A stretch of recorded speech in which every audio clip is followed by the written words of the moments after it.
Hello, this is the Torg Eternity Delphi Council Debriefings where the storm has a name. We are your hosts, Leamon, Jay, and Mark, and today we will be talking about the first part one for Living Land Cosm cards. Before we get into that, we do encourage you to email us at torgdcd@gmail.com. We will read your emails and we will answer any questions you might have and probably go off on tangents and stuff like that as well. But since we didn't have any emails since the last time I checked and today, we will just jump right into the first 10 cards for Cosm cards for the Living Land. So the first one is a common similar theme across all of the various Cosms. Dino attack. Creatures of the living land attacked sometimes this act. All Storm Knights gain 1 to 3 possibilities once the beasts are repulsed, depending on the strength of the attack. So, Jay, thoughts on Dino attack?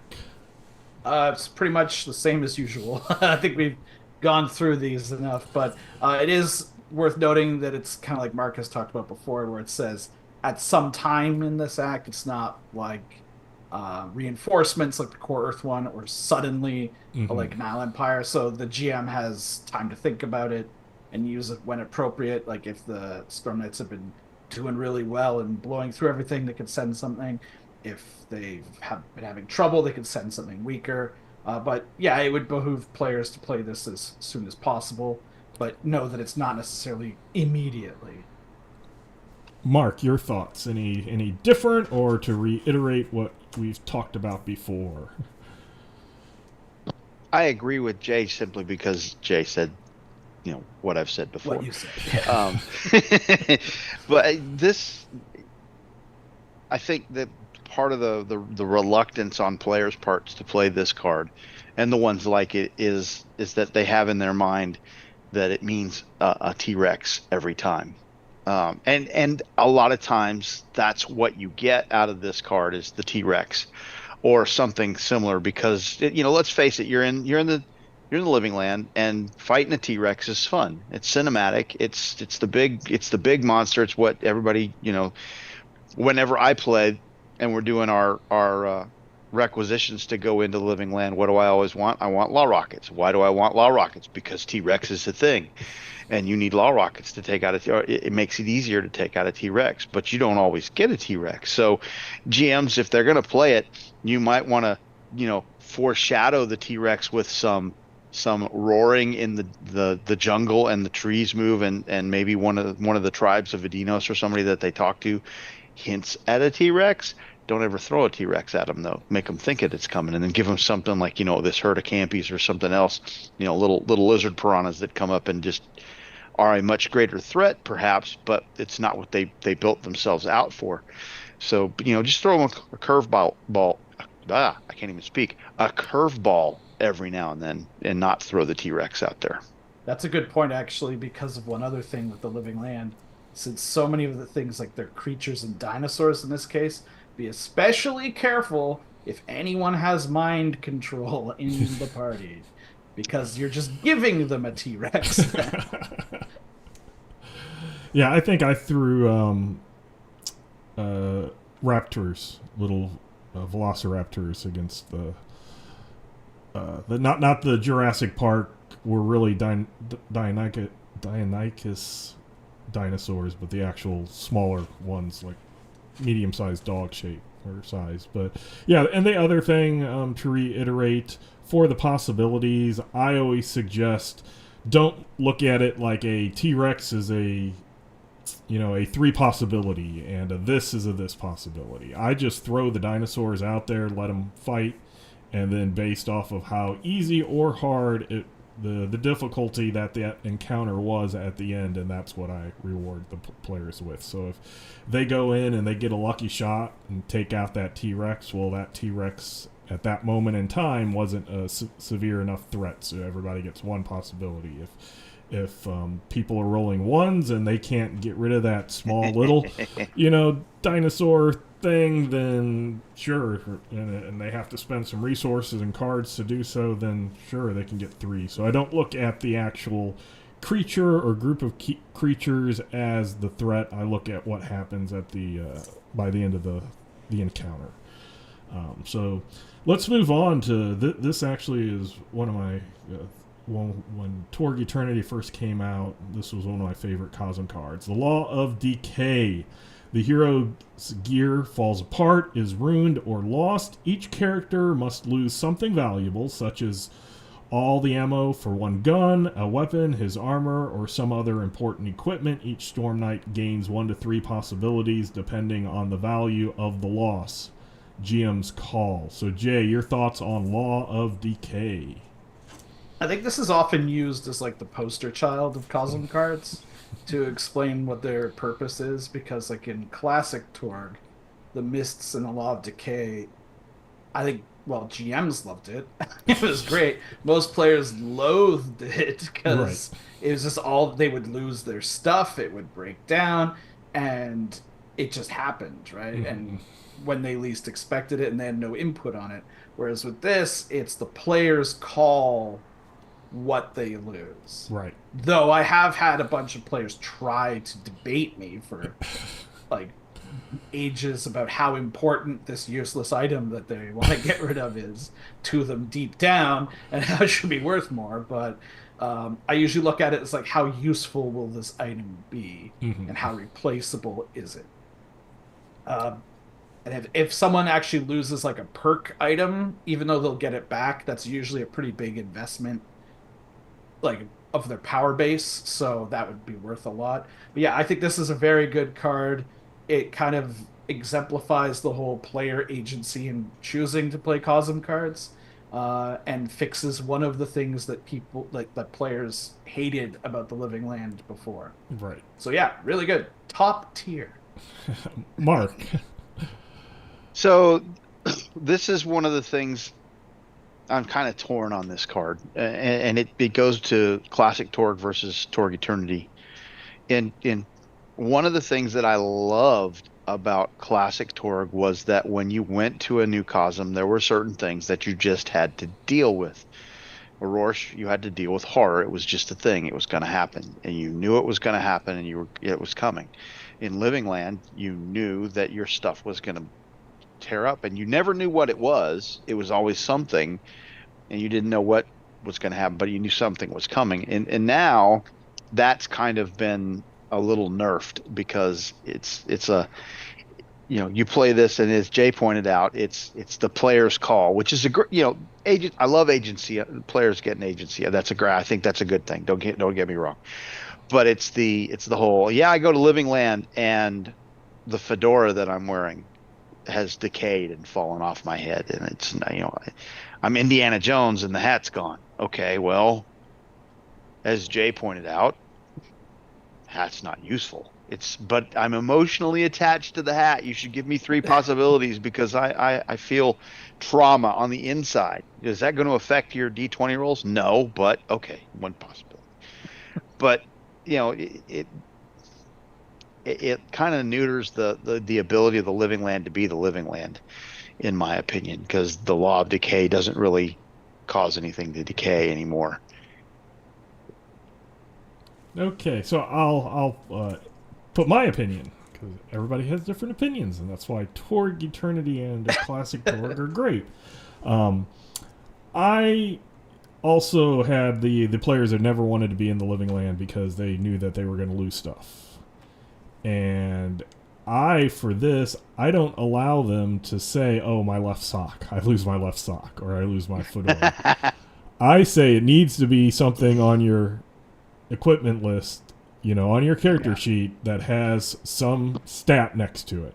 And that's not to say I put a left sock gives me a +1 to survival, no. Well, but if you have a magical left sock. Right, or...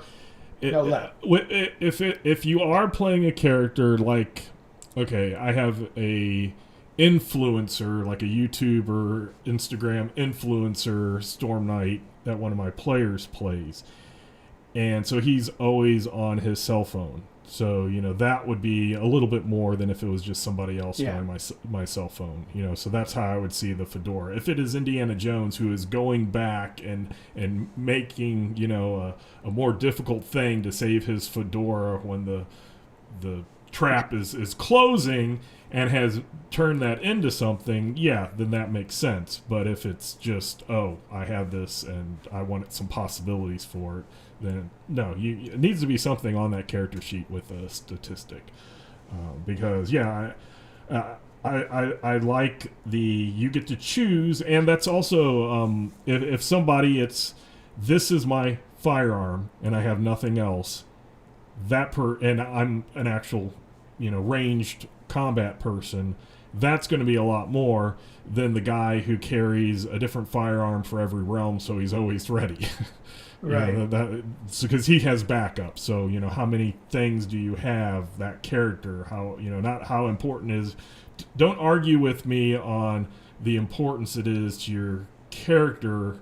I'm going to see what your character has, and is it really a loss or not? I lose my Glock, but I keep my long rocket, or I keep my submachine gun, type thing. So let me ask you a question about that then, germane to this very thing.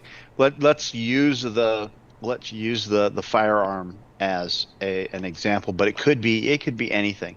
Right. And I don't think I'm necessarily talking about special gear so much as the more expensive mundane stuff. Like folks want ear mesh, right? So when you go to Pan Pacifica, if you don't have anything else that you're going to requisition, folks like to try to get ear mesh, and it's a little tougher call, but if you can make it, hey, that's fun to have, right? Well, if I give that up for this card, if I'm in the living land, I run around and I give this up for this card, and I get my 1, 2, 3 possibilities, whatever it is, and I complete my mission successfully, and I come out, do I get to go back to the Delphi Council and say, hey, I successfully completed your mission, but my gear got torn up, I need to replace this? So here, let me say this one last thing on that.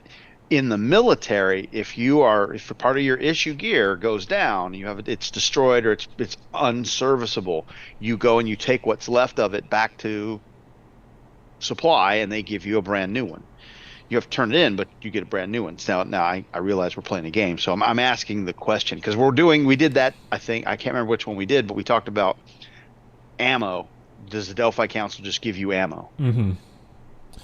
I think they should, because you're working for them, right? So anyway, I'll shut up now. Right. No, normally, if it's not a requisition as a give back, if it's something either if the character is bought and character creation or later they purchase themselves, that stuff I let come back unless it's something huge or tied to a perk, of course.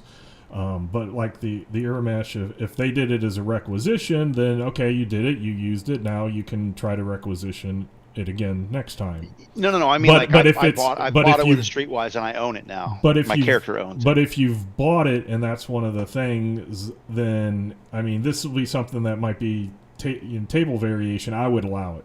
It's on their character sheet. They've spent the resources to get it, and I'm a little more easier with allowing characters to keep and renew stuff that they've purchased on themselves, and it's not just a requisition. That makes sense because you lost the opposite.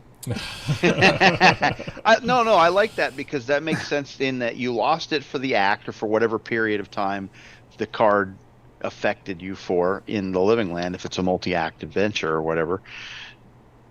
Yeah, that was an imposition, and when you get out of there and you go back, you get it back again. That'd be cool. Would you do, if you had a 7, let's say you were playing one of the mega adventures that's centered in the living land, would you let them get it at the end of an act when they reset all the cards and stuff, or would you have to go at the end of the book? I would do as when it's appropriate. So say they were going through the God box and going from living land to living land to living land, I would be like, no, you have no time. There's no way to get that thing here. And then if they get to a place that might be core Earth, where the Delphi Council could have, dropped it off or something, then that's where I would insert it. But it Or wouldn't- Delphi Council support card. right, or something like that. It wouldn't be a automatic at the end of the act for just general gear. We're not talking about necessarily about perks and stuff. And even sometimes on perks, sometimes I've been like, I'll get you're losing your ray gun perk. I'll give you 3 because it's not coming back for, yes, you have this other pistol.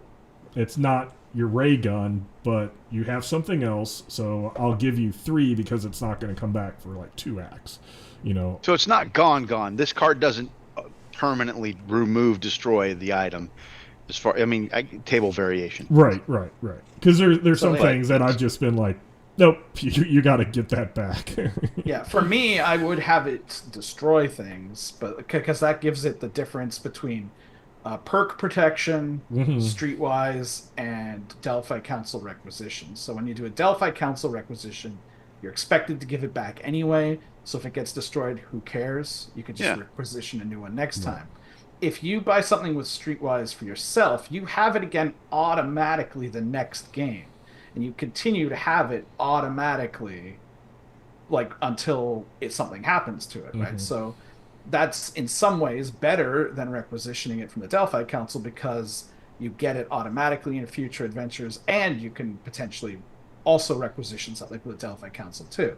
So if something that's been purchased with streetwise gets destroyed, to me, that's it. You have to do another streetwise to go get it again. But when you do, it can last longer than a Delphi requisition. Whereas if it's something with a perk, then it would be automatically replaced because you spent XP to do that. Right. But I would limit it the same way Leamon said. Like, there has to be a time that you could do it. Like, if you're stuck in Meritika or whatever for months, there's no real way that you're going to get a new cyber deck. Exactly. Right. So there has to be a feasible way that you could get it, but as long as there is a feasible way, then you should be able to automatically get a perk item. See, back. this is the limitation of Torg Eternity, and we kind of addressed it in Torganized play a little bit. In that there really isn't loot, and there really isn't treasure money coming into the Storm Knights to say, I spent $1,300 on this whatever widget that I'm carrying around and I'm making use of, and now I've lost it, and now I got to go. Oh, okay. I know how long it took me to amass $1,300. Now I got to make $1,300 again so I can go get it again. So if we had some kind of a flow like that, I would, that would make a lot of sense to me. It's like, no, it's gone. You have to.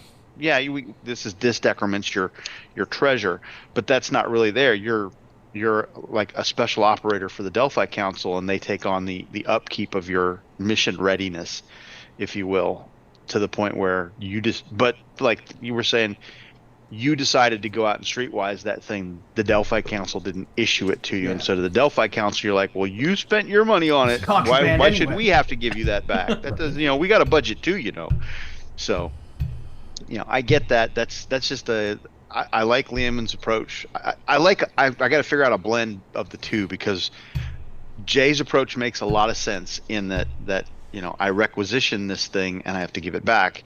So if I lose it to this card, it's not a big deal. I'm not giving you possibilities for that necessarily. But if you gave up something you spent your hard-earned money on, but if I give you more possibilities, then if I just give you the item back, oh, was that really a big deal? And like, what if you use Streetwise to buy a healing potion? Do you get a new one every act? True. Right? No.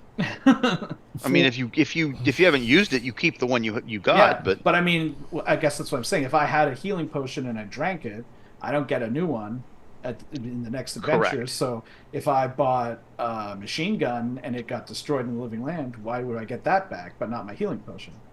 I guess also because it has been a long time since I've played Living Land stuff. I want to say I probably, because I like tempting players, that it would be like if you want it automatically given back, one possibility, if you're going to have to buy it back, then it'll be 2 or 3, and depending on it, and let them choose how much they really want that to come back automatically. So noticed. I like mixing stuff and just giving, coming up with a ruling at that moment that fits that moment in the game. So. I've noticed my players have a tendency when going to the Living Land to all acquire just an extra dagger. Suspiciously is always what goes. Right. So. They get the bare minimum for that. Right. Okay, so let's move to 3. Card 3, the best defense. Tests for active defense don't generate a minimum +1 bonus for the remainder of the battle. All Storm Knights gain 1 possibility. Jay, what are your thoughts on the best defense? Well, in my experience, this is essentially just a free 1 possibility for everybody. So a couple of I think actually just the same guy over and over, but I have had players attempt to use active defense a lot, but it rarely is worth it, in my opinion. It oftentimes, the minimum of 1 is just yay. I used up my whole action to get a +1 defense. It's I know in the Cassandra files there was a different version of active defense where you actually did a test to give a difficulty that they needed, and we did try that, and I thought that worked a lot better. But then you'd have to figure out what this does for that. I guess you would just treat it as a possibility or something. But yeah, so or I guess you would treat it. Never mind. But anyway, so as it is right now, free possibilities. No one ever does active defense. If there was a better active defense, like Cassandra Files version, then this might be more of a choice. But I think even then, most people are going to not care. Because I think an active defense is basically suicide for an enemy. If a boss of some kind does that, they're just going to be very stymied, very vulnerable, and obliterated the next turn. So... yeah. So, Mark, your thoughts on the best defense? I mostly agree with Jay on that. Mostly.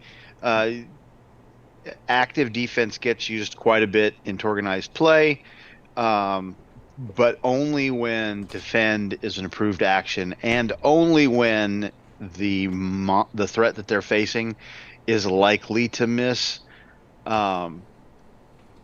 so that they can generate cards. If the Storm Knights aren't going to get attacked, or if they are going to get attacked and it's going to just, it's the boss or a reality rated foe that they can't afford to not take actions against, then that Jay's absolutely right. They're not going to be doing active defense. So it's like, oh, okay, that thing I'm not going to do, I get a possibility for? Sure. It's only 1 possibility. It only affects 1 battle. So my stipulation with this one, though, because I've had this happen to me, is I forget that I've got this card, and then 3/4 of the way through the battle I remember that I've got it and I want to play it, and I'm like, from a game master standpoint, if you're not playing this card at the onset of a battle, I'm not giving you the possibility for it. So don't we're still flipping cards. We're 4 cards into this battle, and the bad guy's got 3 wounds, and if he takes another one, he's going down, and now you play this card to get a possibility? No, you hold that card. So other than that, yeah, it's... Yeah, I remembered the one exception. Okay. Before anyone starts writing a message, when you use active defense as if you're a bodyguard with the shield mastery perks. Because then it adds to your toughness. That's when you do it. So yeah, I basically have the same thing. I am glad it's only 1 possibility, and I have seen active defense a handful of times. Usually either to, as Mark said, generate that or get that deck approved action to cycle through the deck, or the cases where I personally have used active defense is when the threat, the big bad, was going to completely tear me up, and I knew that I could not generate damage, or the one or 2 interaction attacks that I had decent, they had the best defense against. So it was like, I'm going to have to defend and might as well do it. But yeah, I would say 9 out of 10 times it's a no-brainer to not worry about active defense, because that +1, minimum of +1 is going to just be it's what, up to an 11, so 55% chance. Yeah. So on the die roll that you were even going to get a +1, or better than a +1 would be a 60% chance. So just 1 point isn't a lot. So that's what the majority of things will end up being. So yep, I think that pretty much covers that. So let's move on to Cosm card 4 for Living Land. Survival of the Fittest. All allies ignore wound penalties when making skill or attribute totals for the remainder of the battle. So Jay, your thoughts on Survival of the Fittest? This card existence, all it does is reminds people that they should be taking wound penalties, and then they play this to ignore them. To keep going like they have been doing. Yeah. Oh, damn, I should have been -2. Oh, okay. Yeah. See, I mean, it's okay. Those penalties. If you're playing on Roll20, where it automatically includes your wound penalties, suspiciously enough, they start to come up a lot more. So this is better there, where people aren't just accidentally forgetting about it all the time. But yeah, it says all allies. I'm going to assume that includes yourself. Right. But can also be very useful if you need to make a defeat test as well. But yeah, it's okay. It's acceptable. Mark, your thought. Yeah. Sorry. Yeah, I'm. This is another mediocre one, unless you're in that fight with the big bad and he's just cleaning your clock and everybody's getting just beat to hell, and all of a sudden, everybody's got 1 or 2 wounds pop and you're still fighting. You're like, let's you know what? We need everything we can get. Let's plop this down, and now all of a sudden we don't have to worry about it. And it doesn't. There's no downside to this card. If you're holding this card and somebody in your group is just getting obliterated, and I mean, there's no downside to it. Play it if you think the time is right. There's no, but this thing happens to you because you really need to soak. Yeah, and there's also, it's a Cosm card, so you can play it whenever somebody gets blasted and they're getting, like Jay said, getting ready to test for defeat, and you want to help them out. Play the card. Mm-hmm. So yeah, I would agree with all of that. Based on, or piggybacking off of what Jay said, this is definitely a card that would mean more if your players do remember that there are wound penalties in the game, whether it's through the VTTs that automatically do it, or like I actually have it came with the box set for the very first Torg Eternity Kickstarter. I believe it was the Game Master Pack. It had little tokens that had wound penalties on them, and that's the way my players remember, because I physically give them the tokens to remember that they have the penalty. I'm not trying to call any players out, because I know because seriously, I know that my memory would have me forget at times. And then I personally... There's a lot of math to keep up with. Then I personally would feel guilty about it and be like, 2 rounds later go, oh, I didn't hit that guy. And then the Game Master's, it's already gone too far. And then I feel bad. And I don't want to feel bad and feel guilty as a player. So, yeah, it's one of those, depending on if you're using the wound penalties, remembering the wound penalties, it may have more benefit, but as Mark said, there's absolutely no drawback. It's not like there's a bad side for it. Like, you give up your wound penalties and this other bad thing happens. So let's move on. Number 5, Perils of the Living Land. Play when traveling the living land. The party must negotiate a dangerous obstacle, such as a massive waterfall. They must climb a raging river. They must swim, etc. All Storm Knights gain 1 to 3 possibilities once the obstacle is overcome based on the danger introduced. GM's call. Jay, your thoughts on Perils of the Living Land? I really like this card. I think it's basically the same as like one of the monster ones, right? Where there's something happens depending on how much of a problem it is, give them possibilities. But this opens it up for the traversal, like actually just moving through the jungle or what have you. I believe there is a random chart in the Living Land source book that could come up with obstacles both above ground and below ground. I've used that before in the past, so you can roll on that or you can come up with something of your own.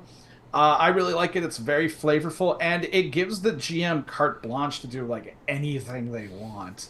And you can easily kind of do what Leamon talked about before with the Wandering Monsters, where it's like, well, there was things they were gonna. This is a place they were going to go to anyways.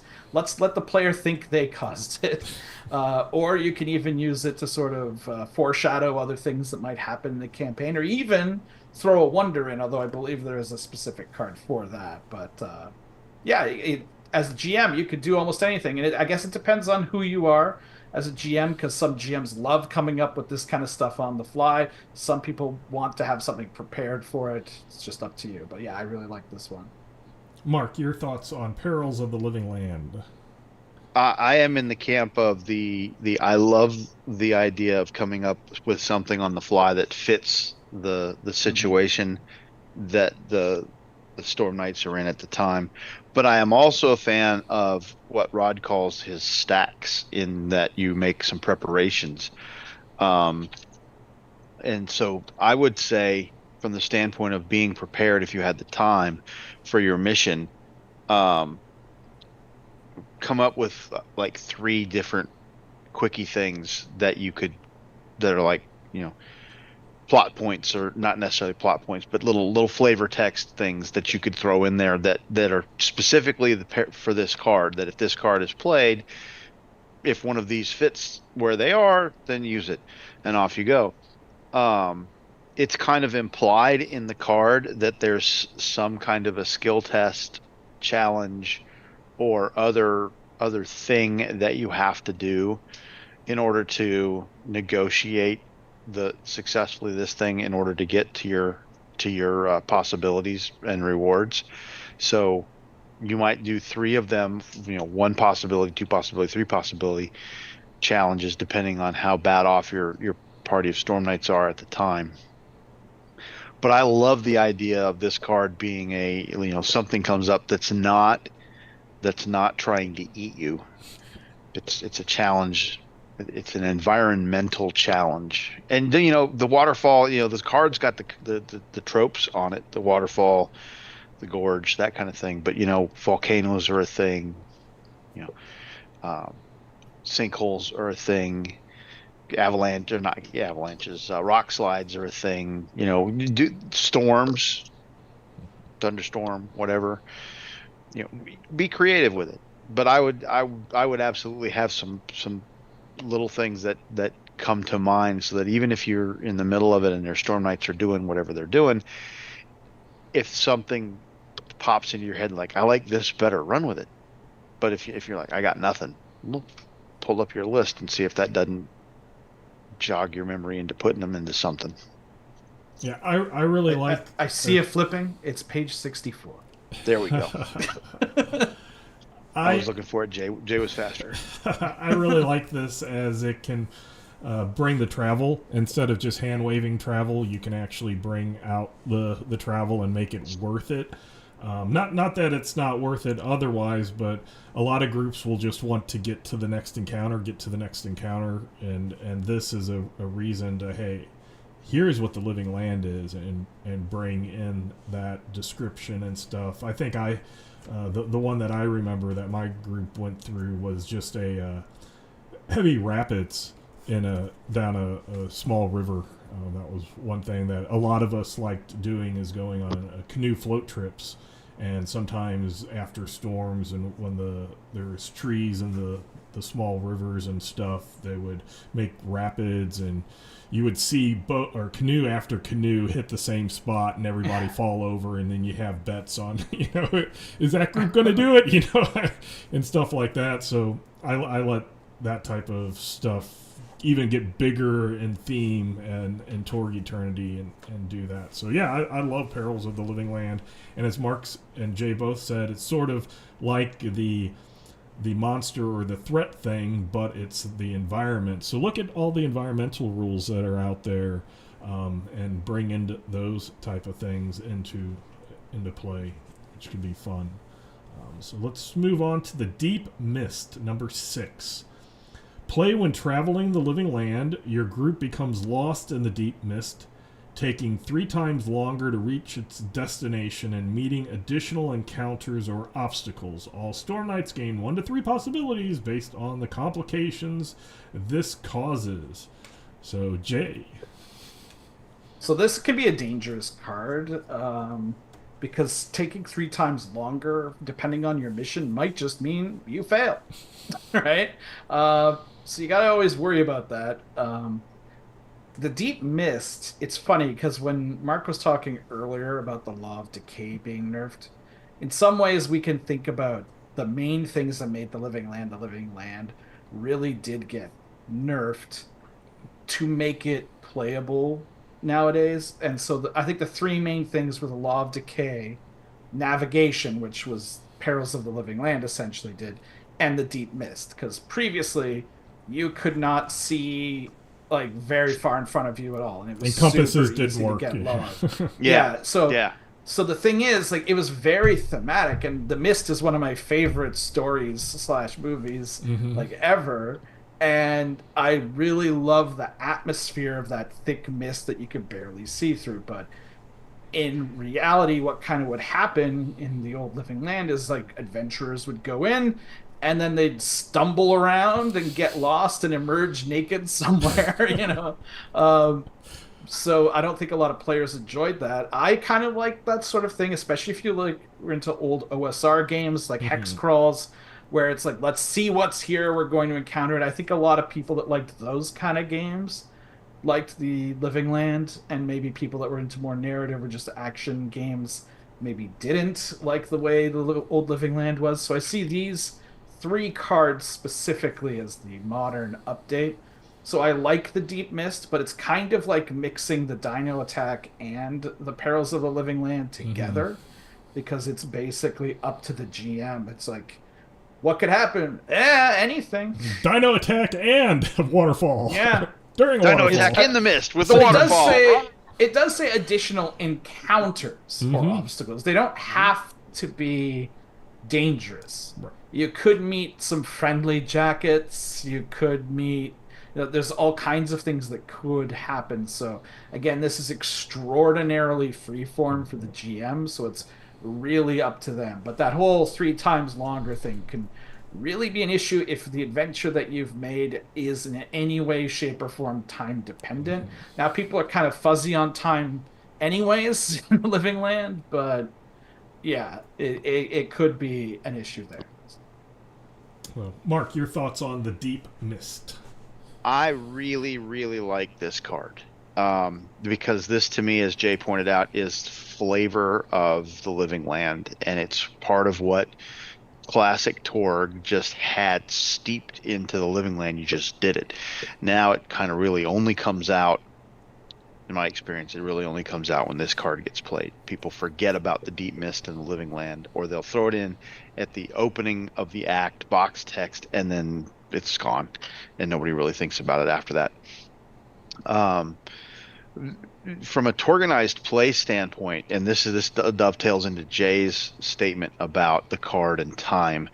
When you're playing in like an organized play where you've got a time slot that you've got to meet, where you're at a convention and you've got to play in a time slot, this card, if you go by the whole, okay, it takes three times as long now, and you have to play that out, you could blow your time slot. So you can't let that happen with this card.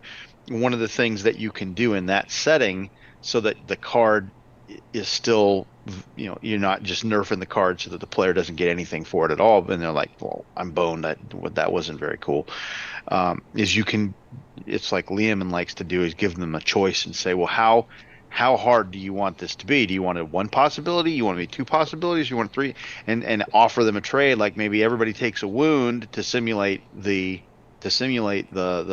obstacles, or everybody discards a card, or two cards, or three cards, or whatever. You have an auction, or come up with a trade with them. How many possibilities do you want? Okay, well, we want three possibilities. Okay, for three possibilities, everybody has to take a wound. You have to give up a card, and these things happen. Well, this is what we're going to do, and then you go back and forth. That's one alternative. Then that only takes you maybe 5 or 10 minutes to negotiate with the players on what they're going to get. You play the card is done. You give them the possibilities, and you move on, because you're stuck with that 4-hour or that 5-hour time slot. In a home game, whole different ball of wax. You got all the time you want, and in a home game, what I think you ought to do with this is something that Jay was alluding to, because this is a very free-form card, and that's fantastic. GMs have something set aside that has absolutely nothing to do with the mission. It's not a wonder. It's an environmental obstacle or an encounter of some kind, as you pointed out, that it doesn't have to be combat. It could be benign. And set it up. They wander into, they stumble out of the mist into this village of Adinos. Well, nobody knows who these Adinos are. Nobody's ever heard of them. All of a sudden, now your first contact with this tribe of Adinos. Are they friendly? Are they hostile? Is their disposition up to how you interact with them? If the dwarf opens up with the Marmot M60, yeah, they're hostile. Back into the deep mist. But how to set something up so that as they stumble out of the deep mist into the midst of this thing that they weren't expecting, it's a completely different. Maybe they stumble into this meeting between two Adinos tribes that are getting ready to have a war. Do they have the fight? Well, are you broker the peace, or you just stand by and eat popcorn and watch them kill each other? I don't know, but that would be cool, because then when you finish that, suddenly the mist. Because it's living land, suddenly the mist kind of parts, and you see, oh, that's where we should be. There's the mountain we were heading towards over that way. That's perfectly reasonable. You can take as much time as you want to do that in a home game. So have a little thing prepped that has nothing to do with your mission. Just set it off to the side, and they play that card eventually. You just throw it in there, and even if they don't, you can just throw it in there, because how would they know? Yeah, I think all of those are good ideas and ways to do it with when you have a real-time limit for a one session or a series of sessions, then negotiating with the party and come up with what happened. Don't just be here's the card, here's the thing, storytell together for that 5-10 minutes and move on. If it was a home game and I wasn't prepped, then this would be where I would call like a snack break, or hey, everybody go out, for dinner or whatever, and then potty break. Yeah, I would work on what was going, and then everybody would get back, and then we would get into it. So this is, again, it's one of those cards that brings out the flavor, and don't be afraid to explore it, because all the cosms, all the realities, all the realms are really cool and unique, and don't just let living land especially just become dinosaur people that we kill because they're eating us. Bring out a lot of the other aspects of the living land. So let's move on. Number 7, the Law of Life. You and the group find a restful site with plentiful food and drink. Everyone heals 1 wound, and all Storm Knights gain 1 possibility. Jay, what are your thoughts on the Law of Life? It's really good. I mean, at its worst, it's a possibility. If anyone's wounded, heals them. If nobody's wounded, it's kind of like, eh. But again, this is not a play immediately. You could choose when to play it. The only problem is it's like you can't really play it in the middle of an encounter or anything. You have to be traveling, or at least, I don't know, you find like the snack room in the place you're exploring or something. But yeah, so it does have a limitation in when you can play it, but it is in general really a really nice one. I have had players ask if they could store the wound, like bottle up some water or something, to which I have said no. But That's the right answer. yeah, yeah, it's In my good. opinion. It's not it's it's not mediocre like some of the other like ones we kind of talked about. It's a little bit above them, I think, but it's not like awesome. It's just pretty good. Mark, your thoughts of the Law of Life? Yeah, pretty good. I would disagree with Jay in the middle of the encounter. If you play it, maybe there's an Adeno shaman who has a poultice that can heal your wounds, and you get some rest that that interdicts with the tribal headman who's against you and calms them down so you can rest and recuperate. Sure, and then it happens later. There's story ways to make it work. I think the intent behind it, though, is Jay's correct that the intent behind it is a in between encounters kind of thing, where you're wandering through the deep mist and you find this place that does this thing for you, and it's no dinosaurs are going to eat you and nothing's coming out of the water, and you've got safe non-poisonous berries to eat or whatever, and you can recover a wound. The Law of Life, I mean, that's the name of the card, right? So the Law of Life loves survival and loves to struggle for survival, and so this is the Living Land helping you along that path. It's a mediocre card. It's above a mediocre card. It's pretty good. I think Jay hit it on the head. It's pretty good. So I'll just say, my group would think twice before even attempting to bottle this and taking it, because in I'll say more than one recent adventures my party has gone through where they have found like magical spring waters and have tried to do that. It has worked if they've done it there, and then later it ends up being bad. So I'm not saying you need to do that, but I would just think my personal group would be very hesitant. There would be very cautious people that wouldn't touch it or try to take it away from the area. But otherwise, yeah, it's a free. I mean, if nothing else, as Jay said, it's a free possibility. So I mean, play it before they act, please. It gives everybody a possibility. So let's move on to card number 8, Primal Instincts. The Storm Knights embrace the primal allure of the living land. Clothing rips in the most flattering way, and passions are greatly amplified during the next lull in the action. Storm Knights who have an amorous encounter gain 2 possibilities. So, Jay, your thoughts on Primal Instincts? Oh, my players love this card. It should be noted that I do play with a group like full of perverts that go out of their way to play romance as much as humanly possible, and any kind of card like that, and then force me to roleplay it for them. I've had Stallingers romancing people. I've had all kinds of things. So they like this. And the thing is, I'm pretty sure we talked about this previously with another card, but you do have to know your group and who. So, like, some of the stuff that's gone down in my home games from this card, I would never do in, like, a organized play or a convention or any kind of public game. So really know your group. This is one of those session 0 things if it's not your home game, like you've been playing with like for ages. But this is really good. It's just 2 possibilities for 2 people. And because romance is always between a Storm Knight and an NPC. I like the fact that this is between 2 Storm Knights. So it's it forces the players. It doesn't force them, but it's best if the players are actually role playing it as well. And I especially love the embarrassed look on Aiden's face in this card. And I always figure someone is making that face after this happens. So yeah, really good one, really flavorful, good for laughs, but know your audience. Mark, your thoughts on Primal Instincts? So, from a organized play standpoint, we try to run a PG-13 environment until 9 o'clock, of course.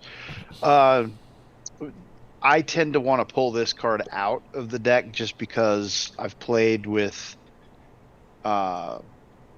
family members that are not my wife that I would like to not have to role play this card with, or watch them role play it with someone else because they're my children, and the children of people that I know. So I totally understand, as Jay pointed out, that this is a session 0 card 100%.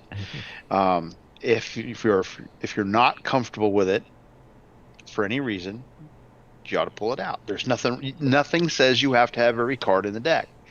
And generally speaking, in a organized play setting, I know guys that pull it out for that reason, just because we're like, I don't want to go down that road, so it's out. When I do that, am I depriving my Storm Knights of a possibility of getting 2 possibilities on a card? Yeah, but that's okay. My table. You get some table variation. Jay's group loves it. Rock on. If that's your game, play it. So yes, I agree with everything. This is definitely a make sure you understand your group, have your session 0. And when I first started, again, another real life story. When I first started playing Torg Eternity, we converted some classic Torg characters over. I had people that I had been playing with for 2 to 3 decades at that time, as well as, like Mark says, a adult child of one of them, just a bunch of people that I had been playing with and their kids for a long time. And this card came up, and everybody started pairing off. And when the Stallinger paired off, I just went, okay, stop. Just stop. And ever since then, I have just, when this card is played, I just say, you don't have to tell me or the group anything. If your Primal Instincts kicked in, give yourself 2 possibilities, and I leave it at that. And I don't ask questions, no details. And again, that's with a group that I'm more than comfortable to go with deep subjects and stuff. But yeah, it's just that me as a game master was getting uncomfortable. They seem to be having fun, but yeah, again, know yourself, know your group. Do a session 0. If I knew this, I probably even would have had a session 0 with my group, or just said, hey, there's this card, and if this happens, we're not going to go in detail. Well, and if I can, this is a game that everybody's supposed to have fun at, right? Yes. And that everybody includes the game master. So if this card makes you uncomfortable, because even a group of home game players that you've known for a long time, you're like, I just don't want to deal with this, and you're uncomfortable with it, pull it out, because you're supposed to have fun at the game too. And if this card makes you uncomfortable and it's going to ruin the fun for you if you have to deal with it, don't deal with it. Nothing wrong with that. Everybody's supposed to have fun. So hopefully all of our experiences, all of our thoughts will be able to help you decide to use, not use, and how to use this card. But it is 2 possibilities. So even if you wanted to just put it in the game and just say 2 possibilities, everybody, I'm sure nobody would complain about that. So let's move on to number 9, Lost Treasure. You uncover a forgotten treasure, item, or artifact. It might be ammo for your firearm, a couple of grenades, sealed MREs, a weapon, a lost object of art, or even a tank with a few working rounds. Work with the game master to come up with a suitable item. J. Lost treasure. This card is remarkably vague. Yes. Like, it's like, oh, some stuff. And why is this stuff still here? Like, why is it not decayed?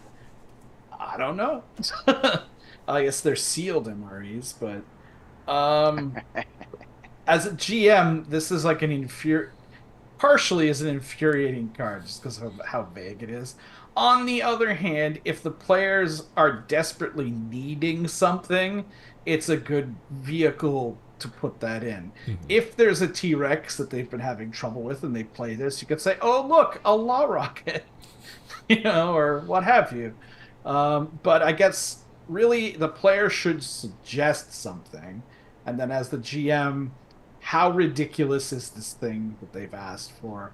You probably need to tone it down at least one notch, or say that it's not totally decayed, but you're probably only going to get 1 or 2 shots with it, and then it's going to be wrecked or something like that. But yeah, it's initially frustrating, but ultimately I think it's fine. It's not like broken, useless or anything like that. Mark, your thoughts on Lost Treasure? I love Lost Treasure. I love this card. I tend to take this card in a different direction, though. While it says that you can find law rockets or ammunition for your stuff for some mundane things, I tend to let the Law of Wonders kind of affect it a little bit, and I go into let's make some crazy stuff. And it's always, to me, it should always be useful. And I'm not saying, oh, they have a problem with the T-Rex, so let's give them a law rocket because that connects the dots. But I've done stuff that makes that are useful to the Storm Knights. Like I've taken I've taken things from other sources and said, well, that would be a fun lost treasure, and design something out based on that to say this is the lost treasure. Land of the Lost, the old Saturday morning Cross Superstore Super Show had little red and blue gems, right? Little rocks, and if you clacked them together, threw them and clacked them together, they did stuff.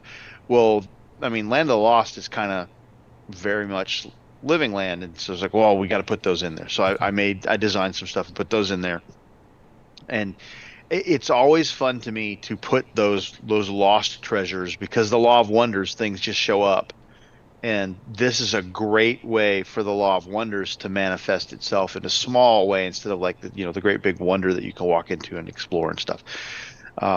I would highly recommend that GMs spend a little time with their stacks and come up with 1, 2, or 3 items that they can throw into the campaign or into the adventure or mission that fits this card specifically for this card.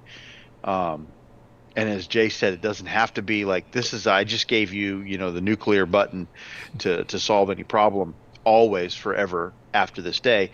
Absolutely make it a renewable consumable, or not even a renewable consumable, just that it's got 2 or 3 uses in it and it's done. And set your axioms around the living land. Because the Law of Wonders is involved, you can set any axioms you want on it, but spend a little time, know what you're going to do with it, because then you can hand a sheet or a 3x5 card or something to your player, and it's stupid, but it's fantastic. When you have a 3x5 card and the player's character found something in the game, and then you hand them a tangible something that said, this is the item, their eyes light up. It's fantastic. And all you did was scribble some stuff on a 3x5 card, and you detailed what the item is. And because we do a lot of theater of the mind stuff, they view that card as whatever the thing is that you just told them they found in game. It's fantastic. It's great fun. So I love this card. This is a great card. And what both of you said is absolutely perfect. Yay, perfection. When I just read this, though, I was like coming up with the thought of like the various books and little fantasy things that you'll read about the place where all the lost items go. Yeah. And I could see like the Storm Knights coming across this and finding all of their things that they lost from the Law of Decay. And like but I would pile it up. Oh, dude, that's beautiful. I would pile it up into some like, Blair Witch Project looking thing and put that left sock on the top to freak out the person who decided to, give up their left sock. I've done a couch with remotes and a couch sitting on top of a pile of loose change and remotes and anything you can, Cheetos and everything you can think of that you would lose in the couch cushions as an item for that the way that it works. What do you need? Okay, if you make a successful DN whatever, you can find it in there, but you got to look through the couch cushions. Right. So no, this is just a great way to bring things in it, and it's very flavorful to the Living Land, as some of the other cards that we have talked about are flavorful for those realities, like the magic items and stuff that you might get from Isle. This is similar, but it's not the same, so you can bring out the differences. So that was number 9. Number 10 is another Law of Decay, which we already went over. That was card number 2, so we will not rehash It's identical. that. Yeah. It's exactly the same. Worth noting, though, that it could come up multiple times. Yes, yeah. Just beware that Law of Decay could happen twice. You give up your weapon and you have a backup, then the backup weapon in my game might actually be worth more because now you've lost 2, and especially if that's your last one. If your first one's like, haha, I have a backup, one possibility. If this is, I give up my only gun right now it's going to be worth a little bit more. So that's why I always suggest not just figuring out a value of something based off of either the stat block for a T-Rex or the monetary value of a piece of gear. Look at it, how valuable is it in the current situation of the Storm Knights, how difficult it was for them, how much does it really mean to them now, and do the rewards based off of that. Having said that, we do thank you for listening to us again. Next time we'll get into part 2 of these Living Land cards, number 11 through 20. And please do email us at torgdcd@gmail.com. We'll read off your emails. We'll answer any of your questions. And until then, we hope you have fun in your own Cosmverse. Bye. It's coming.